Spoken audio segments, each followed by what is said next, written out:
Alright, welcome back everyone. It's David, aka Fairman4731. Gosh, I almost feel like this is my Russia campaign, but it's not. It's my Prussia campaign. And we're picking back up with that said Prussia campaign on how Prussia ruled the world. And we are having an invasion of the Russians. The Russians are coming. The Russians are coming. And you can see here we've got our standard fort defense just ready to blast these Russians all the way back to Moscow if needed. Bringing in our new toys, Freikorps, along. Fun ride. They are not going to have Sweden, I can promise you that. Because if I didn't mention, that's where we're fighting. We are in Stockholm, having a stock. So I don't know where I was going with that. Anyways, yeah, it's time to pummel these Russians. And don't forget to pummel that subscribe button if you are enjoying this content, because it can help you be informed of any videos in the future, especially if you hit that little notification bell. That always helps as well. Like how I rhymed? Never mind. Anyways, this one is going quite nicely, wrapping up these Russians, but thanks in their cabin here. Tricky little devils. Luckily, a Freikorps there to fry them.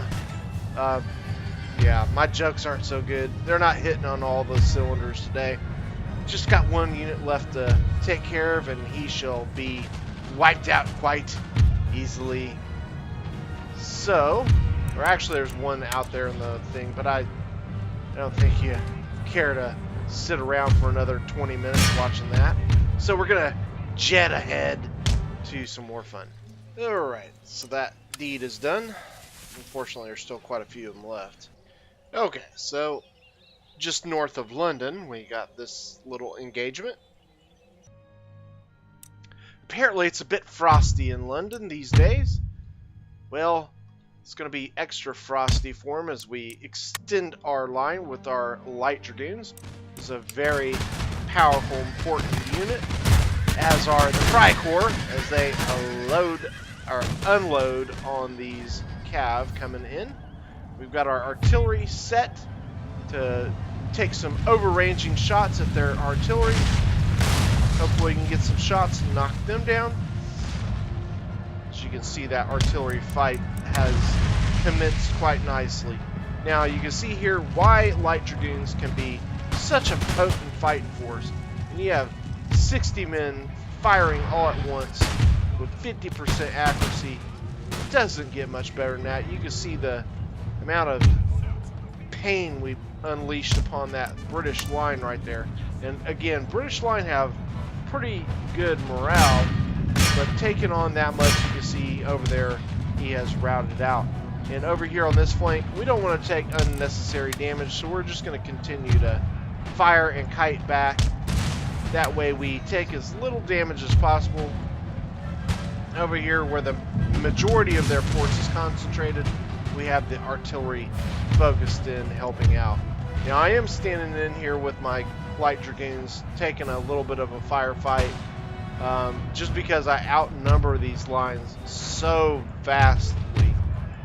It's kind of worth standing in there for the amount of time I did until I got my volleys done.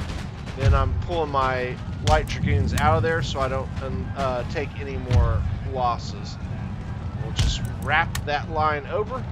You can see I'm dealing with quite a bit of Brits here in the flank. I'm going to continue to kite on the right. No need to take unnecessary damage. This is going to force the British into the AI and pushing into the center a little bit more. Okay, so we're going to start kiting the left now, and then we're going to extend our line with our light dragoons. Now, with light dragoons, you got to be careful not to take friendly fire, so you want to make sure you're shooting straight ahead, or or as close to as possible so you don't take the unnecessary damage.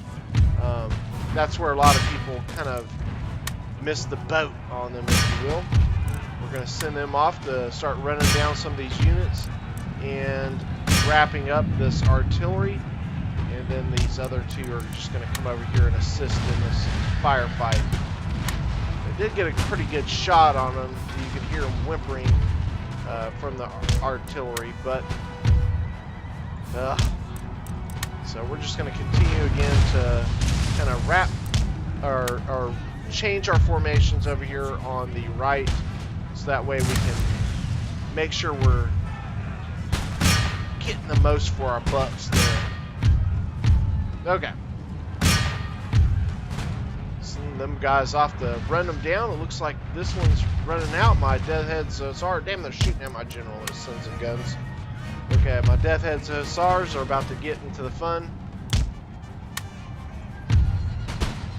See those darn lines. It just, they're scattered so far. This is part of the problem when you face AI.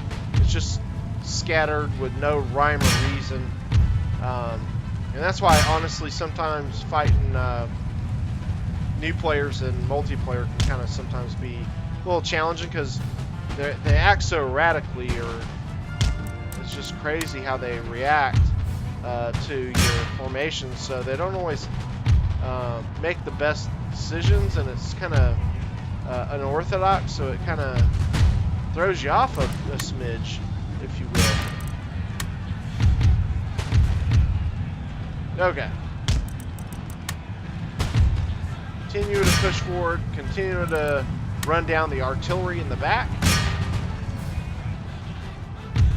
This one looks like it's about finished up.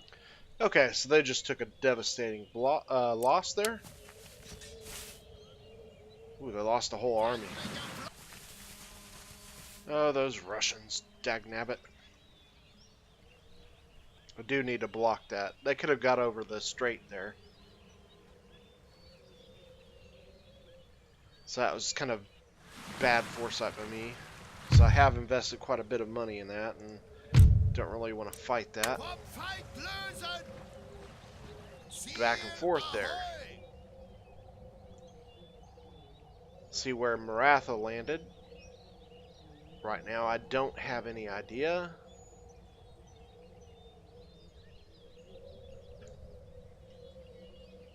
Okay. The ruling classes have written a letter of demands to your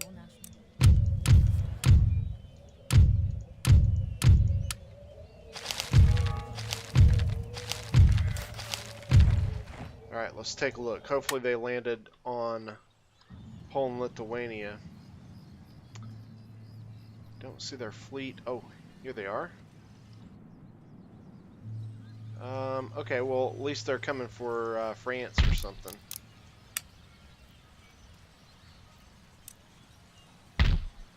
They got a lot of grenadiers, so they should be able to handle that.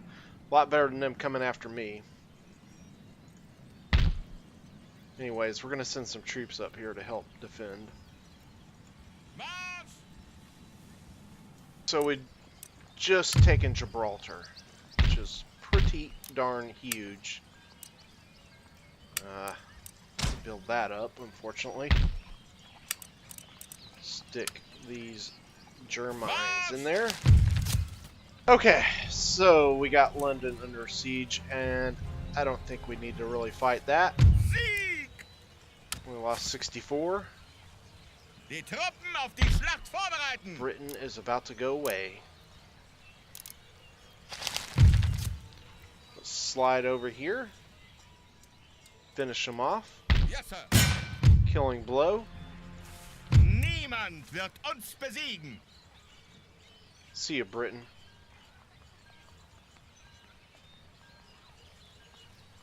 Maybe.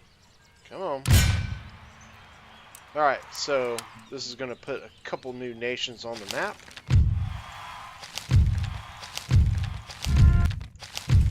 Sweet. Okay, so it's time to take a look at a few things. Well, let's take a look. It is now the year 1750. Things are cranking. Let's take a look at Maratha. They have conquered pretty much all the Middle East, with the exception of what Russia holds.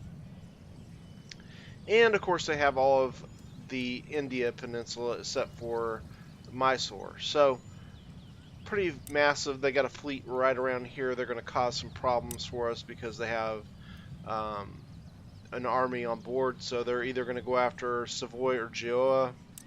We've got a small army there to help. Let's see what happens there.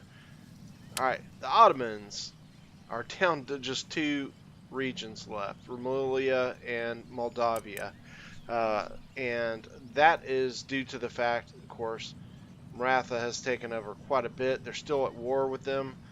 They're at war with several people. And Poland, who has just gobbled up 3 of the regions that the Ottomans had. So they are starting to grow tremendously. I do expect to probably be at war with Poland here fairly shortly. They're the only major power now, other than the United States, who just emerged, who are not at war with me. Okay, Russia.